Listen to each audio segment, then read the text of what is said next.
की बात सुनकर मन द्रवित हो उठा और मैं जो कहना चाहता था वो मैं भूल गया। इसलिए मैंने लिखा है उनके बारे में, भैया के बारे में आज सुबह, वो मैं देख कर बोलूँगा। किन शब्दों में याद करूं मैं उस शख्सियत को जो अनगिनत दिलों में राज करती थी। कैसे याद करूं मैं उस फरिश्ते को जो जाने कितने लोगों का भरोसा बनकर जी रहा था। कैसे याद करूं मैं सुरों के उस सरताज को जिसके बिना आज हर साज सूना नज़र आता है। और कैसे याद करूं मैं उस जिंदा दिल इंसान को जिसने ज़िंदगी अपनी शर्तों पर जी और दुनिया से रुखसत भी हुआ तो अपने तमाम अच्छे कामों की एक बड़ी लकीर खींचकर, सच कहें तो वो साज की आवाज़ थे, सियासत के सरताज थे, जीने का एक अंदाज थे और बीता हुआ कल नहीं वो आज थे। सुनील भैया अपने जीवन में दो इंसानों से बहुत प्रभावित रहे हैं। एक पूर्व प्रधानमंत्री राजीव गांधी, जिनके निधन पर उनकी टीम ने कभी न भूलने वाली एक रिकॉर्डिंग की जिसके बोल थे, खेद है, आश्चर्य है, असमय आंधी के लिए और देश सदियों रोएगा राजीव गांधी के लिए। मैं आज कहता हूँ, चाहने वाले मुद्दतों रोएंगे श्री सुनील रांधेलिया के लिए।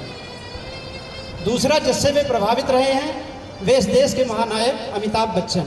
अमित जी की ही तरह हमेशा टिप टॉप रहना, रौबदार आवाज़, बहुत सलीके से लोगों से मिलना और हर मिलने वाले को पहली मुलाकात में ही अपना बना लेने का हुनर सुनील भैया में था। यह बात भी अजीब है, वे निसंदेह अमिताभ जी से प्रभावित रहे, लेकिन उन्होंने अपनी ज़िंदगी में बात राजेश खन्ना की मानी।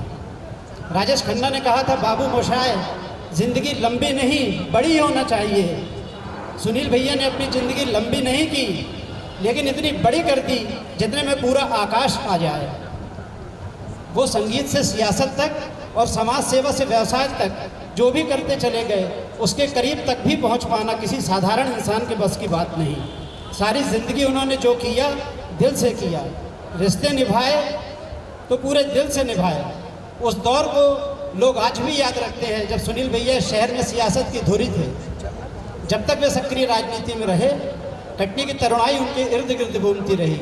लोग सारी जिंदगी सार्वजनिक जीवन में बिताने के बावजूद खाली हाथ रह जाते हैं, लेकिन सुनील भैया ऐसे राजनेता थे जिन्होंने अपने चाहने वालों का प्यार कमाया, कभी न छूटने वाला साथ कमाया।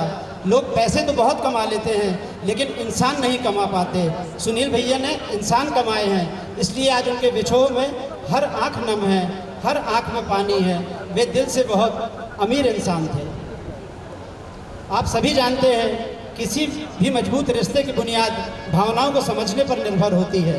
भैया हर किसी के दिल की पीड़ा समझते थे। यहाँ खुद के साथ गुजरे एक वाक़यात का मैं जिक्र करना चाहूँगा। भैया ने जब कटनी में कुछ देने के लिए CTN नेटवर्क के रूप में एक केबल नेटवर्क की शुरुआत की, तब इस मिशन में उनके साथी बनने का अवसर मुझे भी मिला। यह वह दौर था जब मेरे स्वयं के अखबार दैनिक प्रजापक्ष का प्रकाशन आर्थिक तंगी की वजह से रुक गया था। घर पर रहकर समय काटने एक सक्रिय पत्रकार के लिए पीड़ादायक था। सुनील भैया को जब इस बात का पता लगा तो उन्होंने खबर भेजकर मुझे बुलवाया और बड़े भाई की तरह मुझे अपने केबल नेटवर्क में प्रोग्राम डायरेक्टर की जिम्मेदारी सौंपी।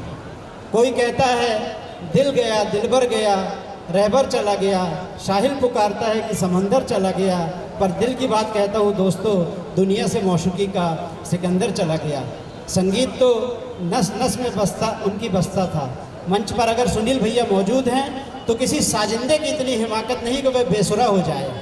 यह कहना हरगिज़ अतिशयोक्ति नहीं कि उन्होंने कटनी में ऑर्केस्ट्रा के नए युग का सूत्रपात किया। स्वीट सॉन्ग मेकर्स के माध्यम से उन्होंने शहर को बहुत से कलाकार दिए। आज भैया के विछोह पर सुरों का हर साधक उदास है, उनकी आंखों में आंसू है। शायद यही सच्ची श्रद्धांजलि भी है। अंत में लता जी के गाए एक नगमे से श्रद्धांजलि देना चाहता हूँ कि जब हम न होंगे तब हमारी खाक पे तुम रुकोगे चलते चलते, अश्कों में भीगी चांदनी में एक सदा सी सुनोगे चलते चलते। वहीं पे कहीं हम तुमसे मिलेंगे, बन के कली बन के सबा, बागे वफा रहे ना रहे हम महका करेंगे। सादर नमन भैया को, सच सच नमन।